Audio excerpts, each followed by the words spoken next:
Барлықтарыңа сәлем. Бүгін менде күшті жаңалық бар. Қандай деп ойлайсыңдар? Біздің отау құрғанымызға 7 жыл болғанына байланысты.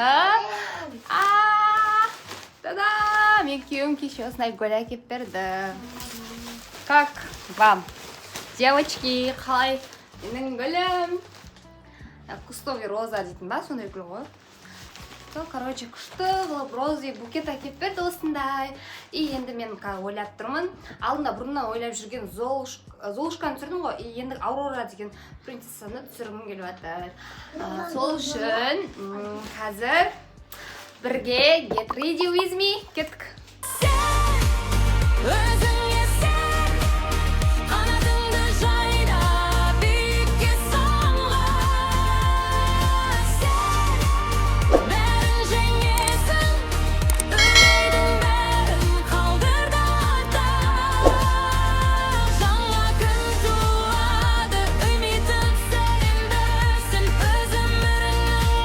Қазір образ таңдаудан бастайық. Образымызды таңдаймыз. Менде осындай бірінші двойка бар. Юбкасы и сосын мынандай бір рубашкасы бар да. И потом мынандай бір көйлек бар менде. Мынандай розовый көйлек. Короче, қазір оны аударып көрсем. Вауский көйлек бірақ барлықтарым. Вау, деп қаласыңдар мына көйлекті көріп. Қазір көрсетейін. Мінекей, дадым. Осындай күшті менің вечерний көйлегім бар. Бұны мен сестренкамның ұзату тойында киген болатынмын. Қазір киіп көрсетем.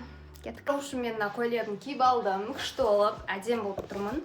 Так, енді келесі проблема. Менің... теппе, штативті теспе. Так, менде Аурораның шашы негізі сары түсті. Менде бірақ сары түсті орамал жоқ екен. Сары түсті менде вообще ештеңе жоқ болып тұр. Кішкене бір мата болса да былай қойып алып істейін ба деген дедім. Анау қимылдап жатыр ғой, штатив қимылдап жатыр ғой. Болды енді алшы. Алшы, иә. Так, в общем, қазір бір-екі варианттар көрсетем. Так, однотонный розы орамалдарын көрсетем. Қазір күте тұрыңдар. Менде вариант мынау болып тұр. Мынау кішкене мынадай түсті ғой. Прям розы емес та, мынау ше персиковый цвет. Кішкене персиктің ашық түсі. Мынау енді розовый. Мынау розовый түсті орамал. Ал мынау ақ. Аурораға ақашы келбет сияқты. Екеуін біреуін таңдайық давайте. Қайсын таңдаймыз? Мынау кішкене сарғыштауды, либо мынау розовый орамалдың қайсын таңдаймыз? Мынаны таңдайық, иә? Осыны таңдайық, давайте. Ал, достарики, мен орамалымды да тағып алдым. Так, принцесса болған сияқты. Ұқсап қалдым енді, примерно, почти деп айтайын да. Мына гүліммен. Әше күшті олыптың ба, қыздар. Қай олыптыр. Так, енді, мен сосын қазір кішкене румяна жағып алайын, бетпе.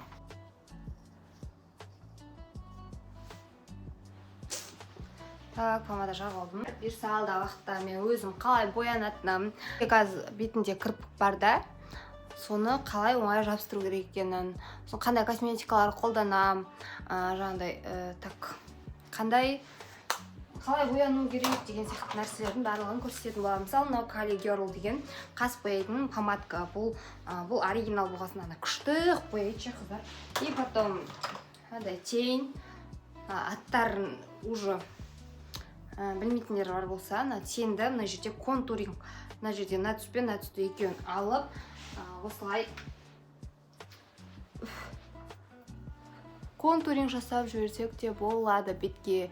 Теңмен, если контурингті бөлек алмаған болсаңыздар. Мен осылай теңді контуринг қолдана беремін. И потом хайлайтер бар. Осылай мұрынның ұшына жақып қоямыз. И потом мынандай хайлайтердің мынандай кішкене мынандай орамал цветті тұр ғой. Соны ау! Мына жаққа былай көзге жайып алсақ. Ау! Не болды, айта берші ба? Болады. Осылайынан. Короче, менде жаңа свет қосып қойған, мен жарықты өйткені қап-қараңғы болып тұрды да. Достар, енді мына бір менде аксессуарды басыма тағып алсам деп ойлап жатырмын. Принцесса Аурораның коронасы бар. Мен корона аламын деп ойлап едім, бірақ менде уақыт болған жоқ. Қазір күте тұр, иә? Міне, қазір.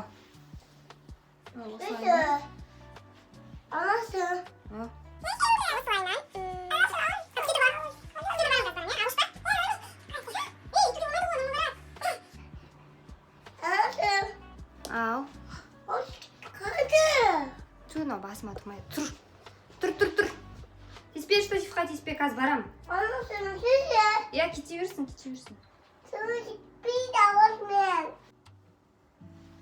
Походу тұрған сияқты. Так, достар, мен әдем болып тұрмын ба? Ау, енді менде бір туфли бар, бірақ туфли бар, Атырауда қалғандардың бәрі неде? Түркістанда ғой. Ал, мен дайынмын, принцесса Аурора. Мына свет что-то маған еще ұнамай тұр, өзгерте алайын.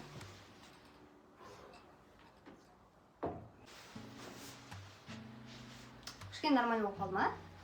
Так, менде мына туфлиді киемін. И сосын мына гүлімді ұстап алам. Күшті болып тұр. Достар, осымен біздің принцесса Аурора дейтін видеомыз аяқталды. Если видео ұнаған болса, міндетті түрде тіркеліңдер, лайк басыңдар, бізге каналға комментарий жазылмайды. Пока что оны реттегенше лайкты аямай басыңдар. Достар, мен қазір гүлді суға салып қояйын деп жатырмын. Мен YouTube бастаған кезде 2020 жылы мүлде блог жүргізіп кетемін, осылай баламен блог жүргізіп кетемін деп ойлаған жоқпын, тек фуд-блог жүргіздім. И сосын бұрында ойлайтынмын, 8-9 класс оқып жүрген кезде YouTube жүргізетін қыздарға қызығып жүретін, бірақ ол кезде YouTube қатты дамымаған, қалай видео түсіру керек екенін даже менде ол кезде видео монтаждау дегенді білмейтін едім. Сосын бірақ қызығып жүретінмін. Енді бұйырса күштеп осы блог түсіріп, алдағы уақытта пайдалы ақпараттармен бөлісіп жүргім келеді. Сол үшін менен алыстамаңыздар, қазір суда осы. Мына гүлдер кішкене солып жатыр екен. Әдемі. Мына күшті жасақты упаковкасынша. Мына жақтан күн әдем болып түсіп басталады. Мен терезеге түсті ғой, мына жақтан. Үйде банка да жоқ, банкаға соқпайын десем, ваза түгіл банка жоқ. Осына ыдысқа су құйып.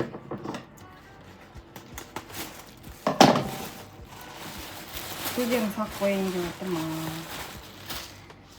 Ал мінекей гүлдерімді осылай суға салып қойдым, қыздар. Қалай болып тұр? Ыдысқа салсаңыз. Так, кішкене ғана солып жатыр. Так әдемі. Енді осы тұста бір видео түсіруді көрсетіп жіберейін сіздерге. Пайдалы ақпарат болсын бүгінгі видеоның соңы.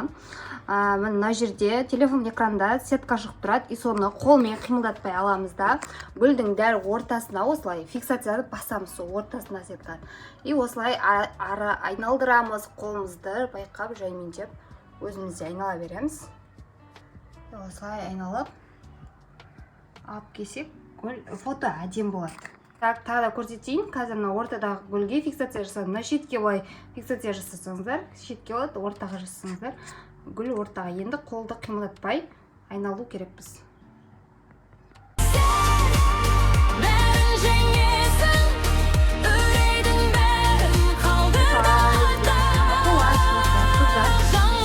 Пока.